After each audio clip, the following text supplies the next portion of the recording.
Hello good evening everybody, this is मैक्सुअल Haryana.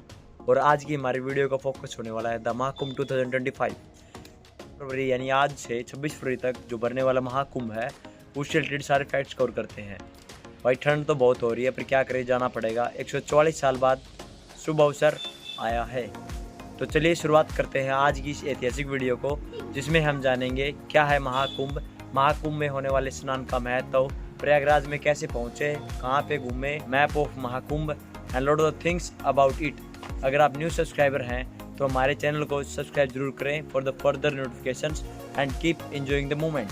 So let's start our video. तो हम हमारी video को बुलेट पॉइंट्स में कवर करेंगे, जिसमें कि मुख्य 10 बुलेट पॉइंट्स होंगे। शुरुआत करते हैं हमारे बुलेट पॉइंट नंबर 1 से। क्या है महाकुंभ? कुंभ संस्कृत भाषा का शब्द है जिसका अर्थ है कलश। महाकुंभ भारत का सबसे बड़ा धार्मिक मेला है। इसके आयोजन को लेकर अलग अलग कथाएं प्रचलित हैं, जिसमें सबसे प्रमुख समुद्र मंथन की कथा है। मान्यता है कि जब समुद्र मंथन से निकली इस अमृत कलश को लेकर देवताओं और राक्षसों के बीच में युद्ध हुआ, तब राक्षसों ने देवताओं को हराकर अमृत कलश को अपने पास रख लिया था। देवताओं को डर था कि अगर राक्षसों ने इस अमृत कलश को पी लिया तो वे अमर हो जाएंगे। इसके बाद उन्होंने भगवान विष्णु से मदद मांगी। भगवान विष्णु ने राक्षसों को विचलित करने के लिए स्त्री का रूप धारण किया। उनके इस अवतार को मोहिनी अवतार भी कहा जाता है। सभी देवताओं ने भगवान इंद्र के पुत्र जयंत से भी मदद मांगी और जयंत को कोय के रूप में राक्षसों से अमृत कलश लाने के लिए भेजा गया। इस अमृत कलश की रक्षा करने के लिए उसके साथ 4 देवता मौजूद थे। इनमें चंद्र देवता को अमृत कलश की रक्षा करनी थी, सूर्य देवता को इस कलश को टूटने से बचाना था, देवगुरु बृहस्पति को राक्षसों को रोकना था और शनि देवता को जयंत की निगरानी करनी थी ताकि वह कलश के सारे अमृत को खुद ही न पी जाए। जब जयंत कोय का रूप धारण करके राक्षसों से अमृत कलश को वापस ला रहे थे तो रास्ते में भयंकर संघर्ष हुआ। अमृत की 4 बूंदें पृथ्वी के अलग अलग स्थानों पर गिरी और ये 4 स्थान थे हरिद्वार, प्रयागराज, नासिक, उज्जैन। और अमृत की ये बूंदें गिरते ही ये 4 स्थान पवित्र हो गए हमेशा के लिए। और मान्यता है कि तभी से इन 4 स्थानों पर कुंभ मेले का आयोजन हो रहा है और यहाँ कुंभ मेले के दौरान पवित्र स्नान करने से सारे पाप धुल जाते हैं।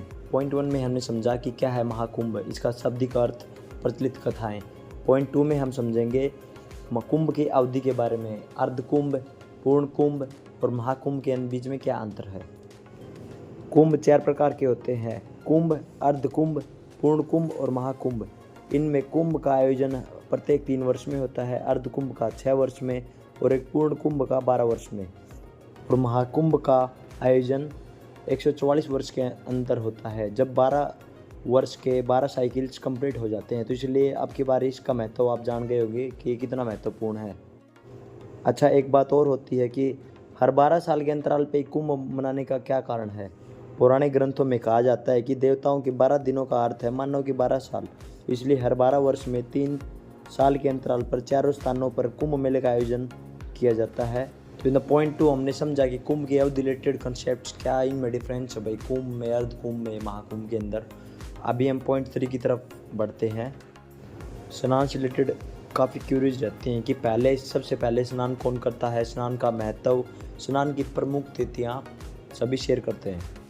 बहुत सारे लोग यह पूछते हैं कि महाकुंभ में पहला शाही स्नान नागा साधुओं द्वारा ही क्यों किया जाता है। तो इसका बहुत बड़ा कारण है, उन्हें सम्मान देने के लिए ऐसा किया जाता है। जब गुरु आदि शंकराचार्य ने नागा साधुओं की एक टोली बनाई तब उनका उद्देश्य सनातन धर्म की रक्षा करना था।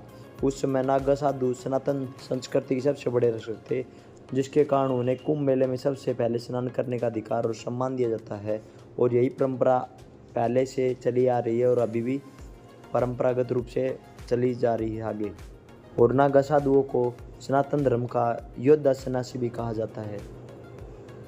महाकुंभ में स्नान की अगर बात करें तो जिसमें करोड़ों श्रद्धालु देश विदेश से स्नान करने आते हैं और मोक्ष तथा पुण्य की डुबकी लगाते हैं। इस महापर्व में आस्था की डुबकी लगाने का अनेकों कारण है। एक स्नान विशेष महत्व रखता है क्योंकि इन्हें धार्मिक दृष्टिकोण से बहुत ही पवित्र और लाभकारी माना गया है। जैसे कि सभी जानते हैं कि महाकुंभ में स्नान की ज्योतिष्य और धार्मिक मान्यताओं के आधार पर तय की जाती है और हर एक स्थान के पीछे धार्मिक मान्यता जुड़ी हुई है। पौष पूर्णिमा 13 जनवरी 2025 को महाकुंभ का आगाज होगा। अगले दिन मकर संक्रांति 14 जनवरी 2025 को होने वाला यह पहला स्नान महाकुंभ का प्रमुख स्नान माना जाता है। इस दिन गंगा, यमुना और सरस्वती के संगम में स्नान करना अत्यधिक पुण्यकारी होगा। फिर मौनी अमावस्या यानी 29 जनवरी 2025 को महाकुंभ का सबसे महत्वपूर्ण स्नान है। इस दिन गंगा यमुना सरस्वती के संगम में स्नान करना अत्यधिक पुण्यकारी होगा। जब सबसे ज़्यादा श्रद्धालु पवित्र संगम में डुबकी लगाते हैं, माना जाता है कि इस दिन स्नान करने से मन की शांति और मोक्ष की प्राप्ति होती है। उसके बाद अगला स्नान 3 फरवरी 2025 को होगा, वसंत पंचमी के दिन। इस दिन स्नान खास तौर पर ज्ञान और बुद्धि की देवी माँ सरस्वती को समर्पित होता है तथा उससे अगला माघ पूर्णिमा 12 फरवरी 2025 के दिन होगा। इस स्नान से माना जाता है कि जीवन में पूर्णता और शांति की प्राप्ति होती है। आखिरी स्नान महाशिवरात्रि के पर्व 26 फरवरी 2025 को होगा। यह दिन भगवान शिव की आराधना के लिए बहुत ही महत्वपूर्ण माना जाता है और इस स्नान के साथ ही कुंभ का समापन भी हो जाएगा। एक बात आप ध्यान रखें कि जब भी आप ऐसा ही स्नान अटेंड करने जाएं तो उससे 2 दिन पहले जाएं, क्योंकि वहाँ पे इतनी ज़्यादा भीड़ होगी कि पब्लिक और प्राइवेट सभी व्हीकल्स की एंट्री बंद कर दी जाती है। 2025 महाकुंभ को लेकर गवर्नमेंट की अगर तैयारियों की बात करें तो यह काफ़ी विस्तृत है। इस महाकुंभ में सरकार बहुत बड़े स्तर पर तैयारियों में जुटी है, जिसका आइडिया हम इससे लगा सकते हैं कि इस समय प्रयागराज में 3000 प्लस CCTV कैमराज इंस्टॉल कर दिए गए हैं, जो कि कंट्रोल रूम से पूरे प्रयागराज मेला क्षेत्र की निगरानी कर रहे हैं। 206 से अधिक पब्लिक अनाउंसमेंट सिस्टम्स इंस्टॉल कर दिए गए हैं और त्रिवेणी संगम के इस पार से उस पार श्रद्धालुओं के जाने के लिए 29 बड़े पीपा पुल या पांटन पुल का निर्माण भी किया गया है। अब की बार लगभग 40 करोड़ से अधिक श्रद्धालुओं के यहाँ पहुँचने की संभावनाएं व्यक्त की जा रही है। यह महाकुंभ लगभग 45 दिन तक चलेगा। मेला क्षेत्र को लगभग 25 सेक्टरों में बांटा गया है। काफ़ी कच्चे घाट हैं और उनमें 7 तो पक्के घाटों का निर्माण किया गया है ताकि श्रद्धालुओं को कोई दिक्कत न हो।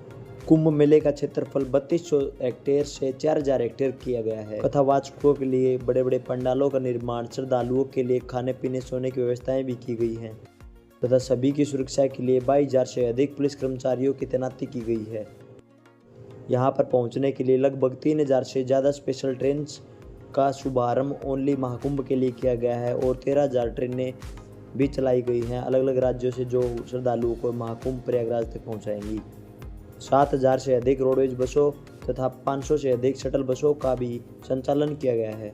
400 से अधिक kilometre temporary roads, 67,000 street lights तथा दिक्कत न आए इसलिए 2 पावर सब स्टेशन का निर्माण भी किया गया है, जिसमें 66 नए ट्रांसफार्मर्स को भी लगाया गया है तथा जल निगम द्वारा 1250 किलोमीटर वाटर लाइन बिछाई गई है, जिसमें 18 वाटर बूथ्स हैं और 200 वाटर ATMs इंस्टॉल किए गए हैं। टोटल लगभग 5 लाख से अधिक टॉयलेट्स का निर्माण किया गया है तथा 10,000 सफाई कर्मचारियों की वहां पे तैनाती की गई है, जो 24 घंटे वहां पे मौजूद रहेंगे तथा 18 lakh square foot wall paintings से सभी वॉल्स को डेकोरेट कर दिया गया है। इन सब चीज़ों से आप आइडिया लगा सकते हैं कि सरकार कितने बड़े स्तर पर भव्य तैयारी के आयोजन में जुटी हुई है। तो आप सभी भी इस ऐतिहासिक पल का हिस्सा जरूर बने। इसके विभिन्न कोनों से प्रयागराज पहुंचने के लिए रेलवे, बसेज और एयरवेज के थ्रू विभिन्न माध्यमों की व्यवस्था की गई है। प्रयागराज में महाकुंभ के दौरान ठहरने के लिए कई तरह की सुविधाएं की गई, जिनमें टेंट, होटल, धर्मशालाएं और होम स्टे भी शामिल हैं। प्रयागराज में महाकुंभ मेले के साथ साथ आप वहां पे